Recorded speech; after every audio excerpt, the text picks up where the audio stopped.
একটু সরো তো, বসি। আর ভাল লাগছে হ্যাঁ না বসো বাবা, বসো বসো। শুধু কাজ আর কাজ। উফ। বলছি শোনো না, হুম। বলছি মানে অনেকদিন হলো, তুমি একবার যাও না একটু তোমার বাবার বাড়ি থেকে ঘুরে এসো। কারণ হচ্ছে সত্যি করেই তোমার মানে যা পরিশ্রম যাচ্ছে, একটু ওই বাড়ি থেকে গেলে তুমি একটু রেস্টও পেতে। আর বুঝি তারপরে দুদিন যাওয়ার পরে আমি আবার তোমাকে নিয়ে চলে আসবো, বুঝি অসুবিধা কিছু। বুঝি। বুঝি বুঝি আবার কি হলো?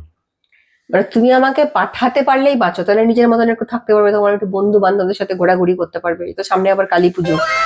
আরে বাবা, তুমি হুম। বললে যে ভালো লাগছে না, সারাদিন কাজ আর কাজ, তোমাকে তোমার ভালোর জন্য আমি কথাটা বলতে গেলাম যে যাও দুদিন রেস্ট করে এসো। খুব ভালো, খুব ভালো বুঝেছো তুমি আমার গো, খুব ভালো বুঝেছো। আশ্চর্য, যখন আমি বলি না তখন তুমি বলো না যে তুমি একবার আমাকে বলতে পারো না যাও একবার ঘুরে আসি। এইরকম তো তুমি আমাকে বলো যে তুমি নিজে থেকে কেন বলো না। আজকে যখন নিজে থেকে বলছি তখন তোমার মনে হচ্ছে যে তুমি আমি পাঠাতে পারলে বাঁচি। এটা কি ধরনের কথা হচ্ছে? তাই তো হচ্ছে, তাই তো হচ্ছে।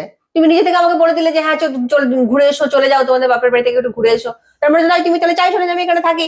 আরে বাবা, সব কাজে তোমার এই আর ভালো লাগে না, তোমার কোথাও যেতে পারো না, তুমি নিজে যা ভালো বোঝো তাই করো, আমাকে শান্তি দাও একটু। হ্যাঁ, আমি কোথায় থাকলাম, কোথায় গেলাম, বাঁচলাম কি মরলাম, তোমারটাতে কি যায় আছে তুমি একটু বলো তো।